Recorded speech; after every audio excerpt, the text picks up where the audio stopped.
જય શ્રી કૃષ્ણ મિત્રો, આપનું સ્વાગત છે અમારા યુટ્યુબ ચેનલ ધર્મદર્શનમાં. મિત્રો, આજના આ વિડીયોમાં આપણે 12 માસમાંથી સૌથી ઉત્તમ અને પવિત્ર એવો માસ એટલે કે અધિક માસ વિશે વાત આજે આપણે કરીશું. આ મહિનામાં શું કરવું, શું ન કરવું જોઈએ, આ વ્રતનું શું મહત્વ છે, તેમજ આ વ્રતમાં કેવી રીતે પૂજન વિધિ કરાય છે તેના વિશે આપણે આજના આ વિડીયોમાં વાત કરીશું. તો અંત સુધી મારી સાથે જોડાયેલા રહેજો. જે લોકો આ મહિનાનું વ્રત કરતા હોય કે ન કરતા હોય તો તે દરેક લોકો માટે આ વિડીયો ખૂબ જ ઉપયોગી રહેવાનો છે. તો જો આ વિડીયો પસંદ આવે તો લાઈક કરજો. અમારી ચેનલમાં નવા હો તો સબસ્ક્રાઇબ કરવાનું ભૂલતા નહીં, કે જેથી કરી અને આવા જ અવનવા વિડીયો આપ સૌ લોકોને મળતા રહે. તો મિત્રો, આ પુરુષોત્તમ માસના મહાત્મ્ય વિશે એવું લખ્યું છે કે દેવોને જે પણ પ્રિય હોય એવો આ અધિક માસ છે. આ અધિક માસને સૌ પ્રથમ મલ માસના નામે ઓળખવામાં આવતો હતો.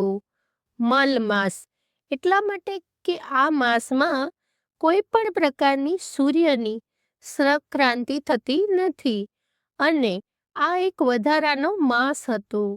આ માસના કોઈ અધિષ્ઠાતા દેવ હતા નહીં, એટલા માટે સૌ લોકો તેને ધિક્કારતા હતા અને આ માસમાં એટલે જ કોઈ પણ પ્રકારનું માંગલિક કે શુભ કાર્ય કરવામાં આવતું નથી. તો હવે મલ માસને આ વાતને લઈને ચિંતા થઈ કે સૌ લોકો મારો ધિક્કાર કરે છે, સાથે સાથે મારા ભાઈઓ એટલે કે બધાય વૈનાઓ પણ મારો ધિક્કાર કરે છે. એટલા માટે તે ખૂબ દુઃખી થાય છે અને જાય છે ભગવાન શ્રી હરિ વિષ્ણુ પાસે.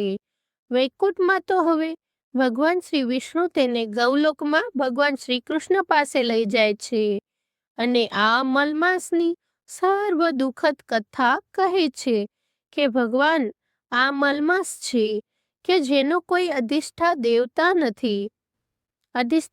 દેવ નથી અને તે વારંવાર દુઃખી થયા કરે છે અને પોતે મૃત્યુની માંગણી કરે છે.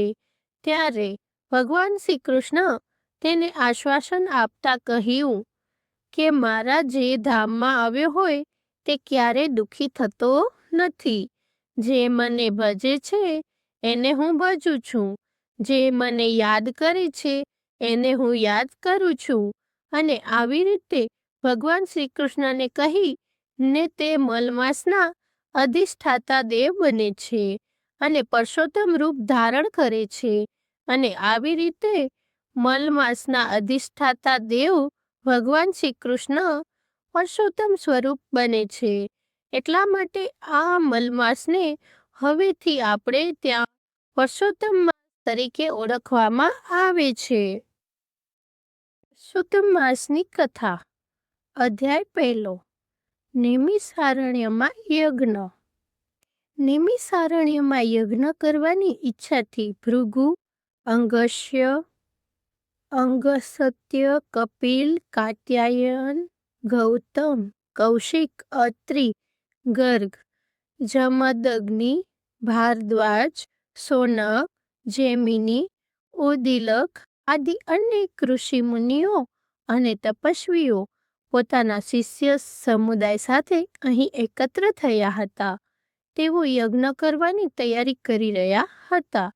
તે સમયે શ્રી વ્યાસજીના શિષ્ય શ્રી સુંત પુરાણી ત્યાં પોતાના શિષ્યો સાથે પધાર્યા. તેમને જોતા ત્યાં એકત્ર થયેલા બધા મુનિઓ એકદમ ઊભા થઈ તેમને વીંટળાઈ વળ્યા અને તેમની સમક્ષ કોઈ હિતકારક જગતનું કલ્યાણ થાય તેવી કથા સંભળાવવા ઈચ્છા વ્યક્ત કરી. ઋષિ મુનિઓની કથા સાંભળવાની ઈચ્છા જાણી સુંત પુરાણીએ કહ્યું, હે મુનિ શ્રેષ્ઠો, આપની આકાંક્ષા ઘણી ઉત્તમ છે. જેનાથી જગતનું કલ્યાણ થાય તેવો માર્ગ અતિ ઉત્તમ છે. હું પણ આવા કલ્યાણકાર ઉદ્દેશથી તીર્થયાત્રા અર્થે નીકળેલ છું. હું પુષ્કર, મથુરા, પ્રયાગ, કાશી, ગયા આદિ તીર્થ ક્ષેત્રોમાં ગયો હતો. પછી દક્ષિણમાં તથા પૂર્વમાં બધા તીર્થ ક્ષેત્રમાં ફરી બદ્રિકાશ્રમ ગયો હતો. ત્યાંથી સરસ્વતી નદીને કિનારે આવેલ સિદ્ધ ક્ષેત્ર સિદ્ધપુર ગયો હતો. હસ્તિનાપુર ગયો. ત્યાં મને ખબર મળી કે રાજા પરીક્ષિત રાજપાટ છોડી ઋષિના શ્રાપ મુક્ત થવા ગંગાજીના કિનારે ગયા છે. ત્યાં શ્રી વ્યાસજીના 16 વર્ષના દિગંબર અને તેજસ્વી પુત્ર શ્રી સુખદેવજી કથા કહેવાના છે.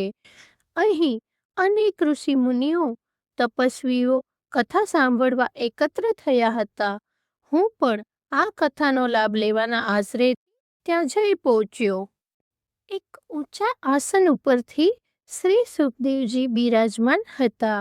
આસપાસ અનેક ઋષિ મુનિઓ અને તપસ્વીઓ સાથે રાજા પરીક્ષિત પણ બેઠા હતા.